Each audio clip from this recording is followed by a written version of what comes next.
Son las 8 de la mañana, las 7 en Canarias.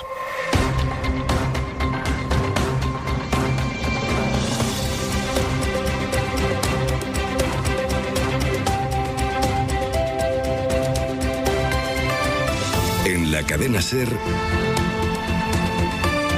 Hoy por Hoy, con Ángeles Barceló. Hola, muy buenos días. El día en el que Sánchez dio por cerrado el procés, se le reabrió el enfrentamiento con Israel y reapareció Donald Trump para meter presión a Bruselas.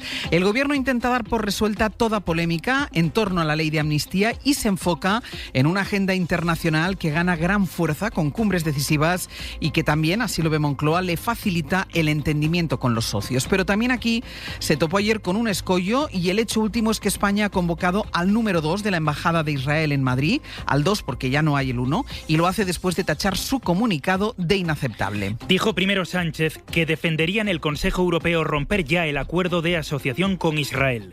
Después, la embajada de ese país, en Twitter, le criticó por estar del lado equivocado de la historia, eso dijeron, y le acusó de no condenar a Hamás, algo que, insiste el presidente, España sí ha hecho. He escuchado al gobierno de Israel decir que nunca he condenado, que nunca hemos condenado los atentados de Hamás. Eso no es cierto. Lo hemos hecho desde el primer día.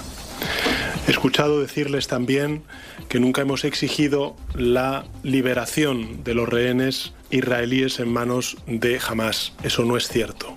Pero con la misma determinación que hemos exigido a Hamás esta liberación y la condena a esos atentados terroristas, tenemos que decirle al gobierno del primer ministro Netanyahu, basta ya.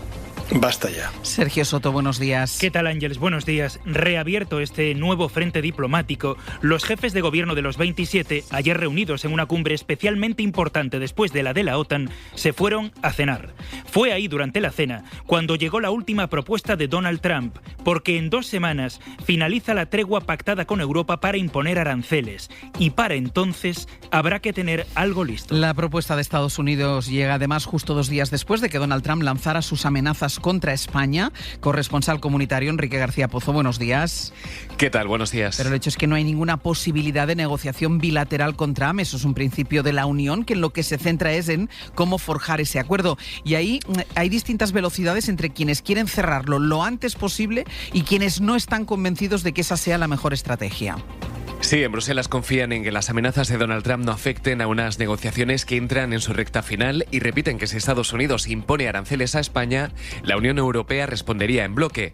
A 2 semanas de que expire la tregua, Washington enviaba anoche su última propuesta a la mesa de la Comisión, una propuesta que llegaba coincidiendo con la reunión de los 27 en la que la presidenta von der Leyen explicaba el estado de esas negociaciones. Y en el seno del Consejo, como decías, varias posturas. Alemania y Francia coinciden en que quieren un acuerdo rápido, aunque con matices cada uno. El canciller alemán defiende que es preferible un acuerdo rápido y sencillo a un acuerdo lento y complejo. Y el francés Emmanuel Macron apuesta por un acuerdo pragmático, pero subraya que nunca aceptará términos desequilibrados. La presidenta de la Comisión decía anoche, tras recibir la propuesta de Washington: So our message today is clear. We are ready for a deal. At the same time, el mensaje es claro, estamos preparados para el pacto y para el acuerdo, y estamos al mismo tiempo preparados para un acuerdo que no sea satisfactorio. Con la protección europea en principio garantizada, el gobierno no se mueve de su postura de dejar pasar en silencio los arranques de Trump, los ataques de Trump. Guillermo Lerma, buenos días. ¿Qué tal? Buenos días, Ángeles. De hecho, el gobierno reconoce que se sienten más cómodos en todo este contexto, que a quien saca de sitio, dicen, es al Partido Popular, después de semanas muy comprometidas en Moncloa.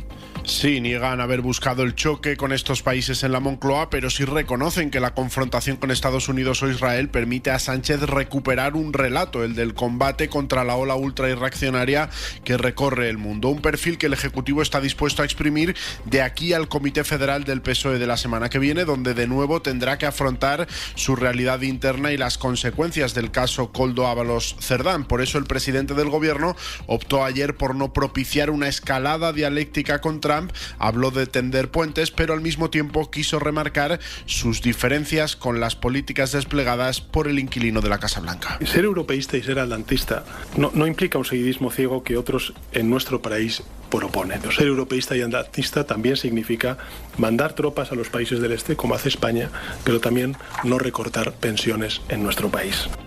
Una postura que defienden en el gobierno, lo hacen por convicción, pero también porque esa posición, reconocen, le sirve para intentar arrinconar a la derecha y cohesionar a sus socios en un momento en el que en el plano nacional las relaciones son de mucha tensión.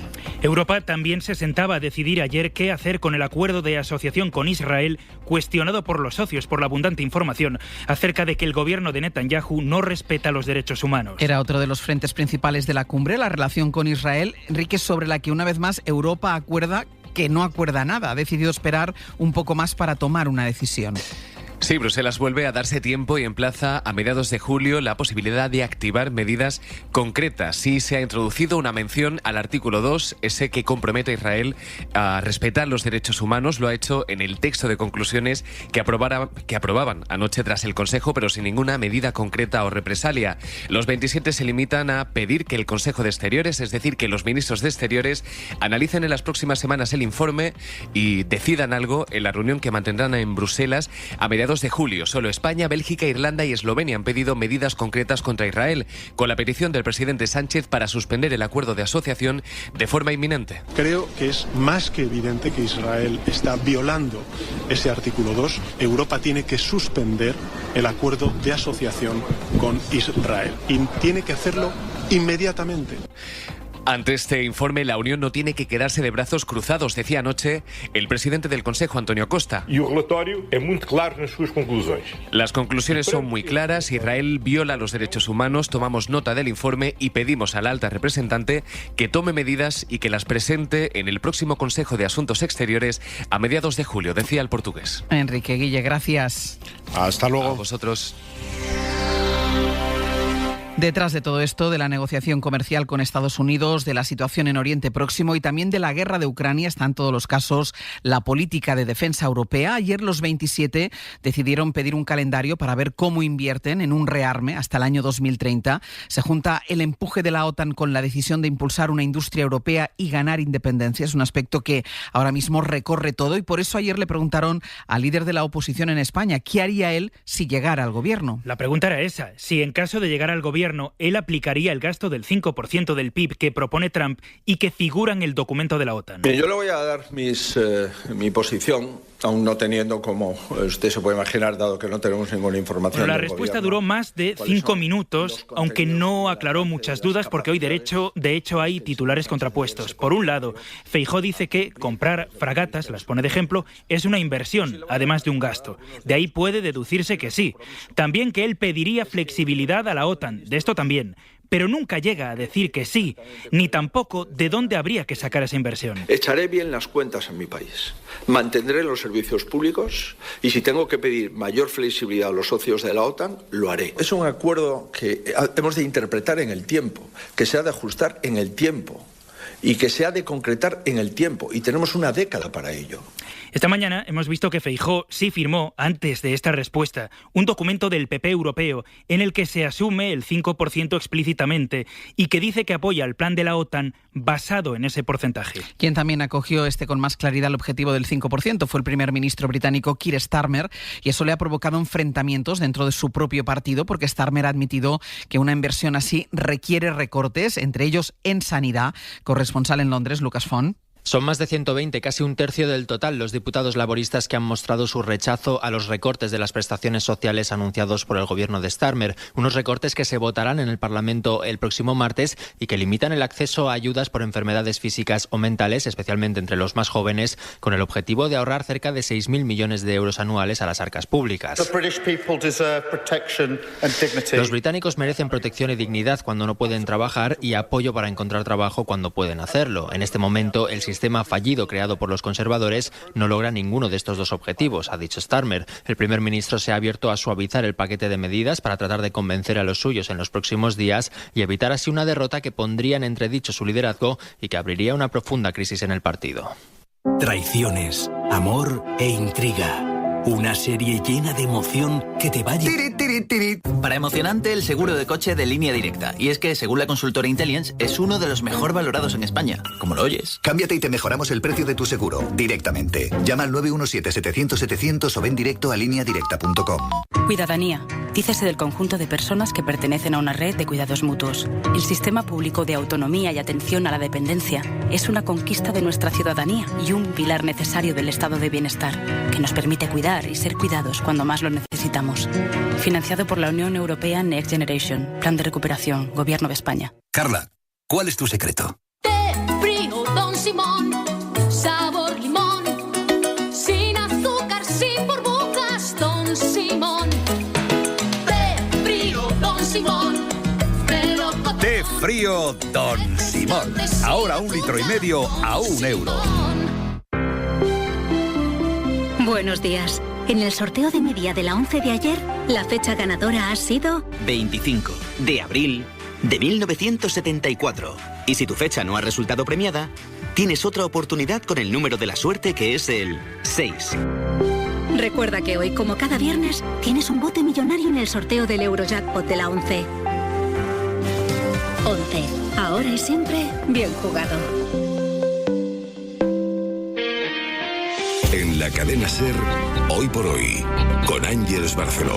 Noticia que les adelantábamos anoche en la serie, que vuelve a comprometer los datos personales de cientos de personas. Un nuevo ciberataque que ha expuesto la información de políticos y periodistas, entre otros. Uno de ellos es el presidente del gobierno, Pedro Sánchez, y ministros, pero también están la exalcaldesa de Barcelona, Ada Colau, la presidenta de la Junta de Extremadura, María Guardiola, o el presidente andaluz, Juan Manuel Moreno Bonilla. Es una filtración masiva que ha vuelto a aparecer en canales de Telegram y que las autoridades investigan ya como un delito de terrorismo. Javier Bañuelos, buenos días. ¿Qué tal? Buenos días. Sí, son 500 páginas de datos personales, datos exfiltrados en un nuevo documento al que ha tenido acceso la cadena SER, que acredita que el robo de información personal ha sido masivo. De hecho, el juzgado número 1 de la Audiencia Nacional investiga ya esta exfiltración de datos de miembros del gobierno como un delito de terrorismo.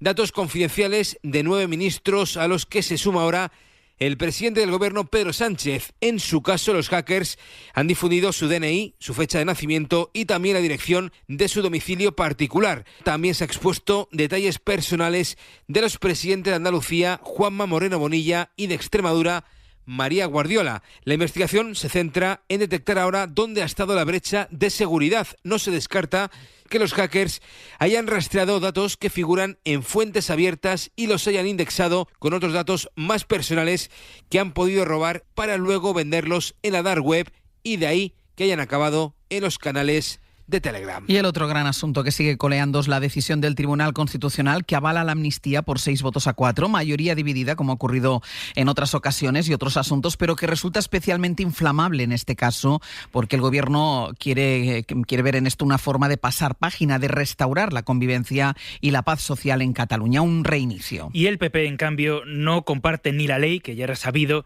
ni la decisión del Constitucional, porque a pesar de ella, lo dicen con respeto, esa es la fórmula que emplean, con respeto. Diga lo que diga la resolución del tribunal, la norma es ilegal. Sara Selva, buenos días. ¿Qué tal, Ángel? Buenos días. Satisfacción total en el Gobierno. El Constitucional les demuestra, dicen, que el esfuerzo ha merecido la pena. La norma es legal e insisten, también es útil. El Gobierno tomó decisiones valientes, arriesgadas, pero que hoy la realidad ha dado la razón, porque la normalización en Cataluña es absoluta. Pero la amnistía siempre ha generado cierto malestar en el PSOE, también ahora, a pesar del aval del Constitucional.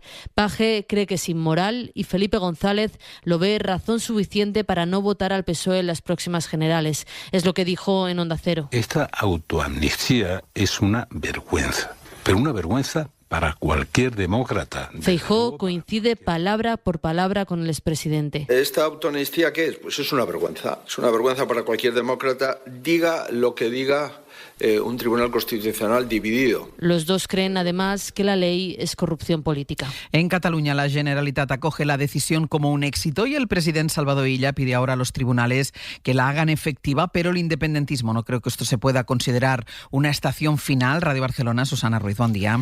Buen día. El presidente Salvador Illa dice que ya no hay excusas para dilatar la aplicación de la amnistía, ni por razones jurídicas ni políticas. La ley de amnistía ha funcionado. Desde su aprobación, las cosas van mejor en Cataluña. No tiene sentido obstaculizar la aplicación de la ley de amnistía. Junts también pide esta aplicación inmediata y pide al Constitucional que actúe contra los jueces que se han negado a aplicar la amnistía. Hasta ahora, Jordi Turull es su secretario general. Por si diuen que la ley es igual para tothom, doncs aquell que no compleixi resolucions... Si dicen que la ley es igual para todos, pues ante aquel que no cumpla resoluciones del Tribunal Constitucional, que se utilicen los mecanismos coercitivos que tiene, y cuando haya magistrados que se rebelan contra la sentencia, pues que actúen. El Constitucional, doncs que actuïn. Esquerra Republicana ha avisado al Supremo que por mucho que intente retrasar la aplicación de la amnistía, la acabarán logrando.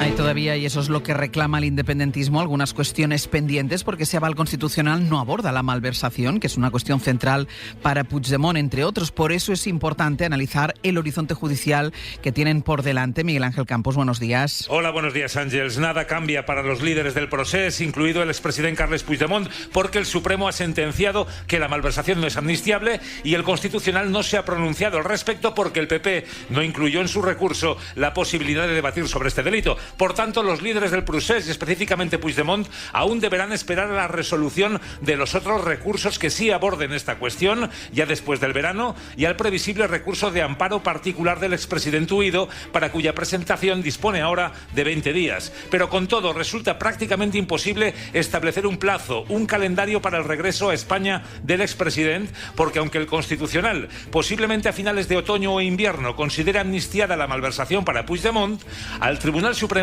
aún le quedará la posibilidad de elevar entonces una cuestión prejudicial al Tribunal de Justicia de la Unión Europea, lo que podría poner el contador de los plazos a cero hasta que se pronuncie este órgano jurisdiccional. Hasta luego, Campos. Hasta luego. Rendimiento imparable, diseño incomparable, la moto que te lleva a otro nivel por... Lo que es de otro nivel es el seguro de moto de Línea Directa. Puedes tener asistencia en viaje desde el kilómetro cero y además aseguran todo tipo de motos. Cámbiate y te mejoramos el precio de tu seguro directamente. Llama al 917-700-700 o ven directo a lineadirecta.com. ¿Nosotros los ladrones no podemos entrar en una casa con Movistar Prosegur Alarmas? No. ¿Y los ocupas? Tampoco. ¿Y quién sí puede? Los dueños. La superseguridad que le da a tu casa Movistar Prosegur Alarmas también la notan ellos. La única con doble garantía, antirrobo y antiocupación. Llama al 900-351-351. Ahora instalación gratis. Movistar Prosegur Alarmas. Tecnología para proteger mejor. Papá, ¿me cuentas un cuento? El lobo muere. Si no eres de esperar, llévate un SEAT. Este verano estrena ya mismo un Ibiza o una Arona con entrega inmediata y condiciones especiales. ¿Preparados? ¿Listos? SEAT. Cuidadanía. Dícese del conjunto de personas que pertenecen a una red de cuidados mutuos. El sistema público de autonomía y atención a la dependencia es una conquista de nuestra ciudadanía y un pilar necesario del estado de bienestar, que nos permite cuidar y ser cuidados cuando más lo necesitamos. Financiado por la Unión Europea Next Generation, Plan de Recuperación, Gobierno de España. Ya está a la venta el cupón extra de verano de la ONCE, así que os vamos a pedir una cosilla. Estáos con las orejas abiertas, porque las gaviotas, las caracolas, el sonido del mar, los delfines y todas esas cosas del verano igual tienen algo que decir del cupón extra de verano de la ONCE. Y es que se celebra el 15 de agosto y tiene un premio de 15 millones y 10 premios de 1 millón. ¿De verdad? Atentos. Escuchad al verano, por favor. ONCE. Ahora y siempre, bien jugado. Juega responsablemente y solo si eres mayor de edad. Hoy por hoy, Ángels Barceló. La UCO registró ayer las viviendas de la expresidenta de Adif, Isabel Pardo de Vera, y del exdirector de Carreteras, Javier Herrero, salpicados por la trama de Ábalos y Cerdán. Isabel Vega, buenos días. Buenos días. La UCO ha practicado entradas y registros en domicilios de Pardo de Vera y de Herrero para incautar documentación en soporte físico o dispositivos informáticos relativa a la presunta trama de mordidas por amaño de obra pública, la misma por la que ya están imputados Santos Cerdán, el exministro Ábalos y Koldo García. La Guardia Civil le sitúa como puerta de entrada a las obras públicas objeto de esos supuestos amaños, licitaciones todas de Adif o de la Dirección General de Carreteras. El juez del Supremo, Leopoldo Puente, firmó un auto el pasado viernes destacando la consistencia de los indicios contra ambos y remitió su caso a la Audiencia Nacional, donde se sigue la investigación que no afecta a ningún aforado. Ha sido desde allí donde otro juez, Ismael Moreno, ha coordinado esta operación de entradas y registros que se han practicado bajo secreto de sumario. Y un centenar de represaliados del franquismo han enviado una carta a Naciones Unidas en la que piden una investigación a fondo de las torturas que sufrieron por la dictadura. Uno de los firmantes de esa carta es José Ferrandiz, a quien las autoridades del régimen torturaron durante más de 30 días. Radio Barcelona, Martí Olivé. José y su hermana melliza Maribel asegura que fueron torturados en Vía Layetana en 1970. Nos pegaban por una parte, no nos dejaban dormir, no sabíamos el día en que vivíamos, sobre todo a mí me amenazaban mucho con que iban a golpear y me la enseñaban a mi hermana. Ambos fueron reprimidos durante 32 días junto a 20 compañeros que militaban en el antifranquismo. Incluso tuvimos que hacer una huelga de hambre para que nos trasladaran a la prisión, porque era una liberación. Más de 50 años después del arresto y con la aprobación de la Ley de Memoria Histórica, José pensaba que se abría una puerta para que los tribunales investigaran su caso. Hace unos meses, los jueces españoles archivaron su querella, pero José confía que si su caso llega a la ONU, obligarán a España a investigar los hechos. Y en 10 minutos el abierto. Hoy con Carlos Sánchez, Víctor Lapuente y Cristina de la Hoz. 8:20 de la mañana, 7:20 en Canarias.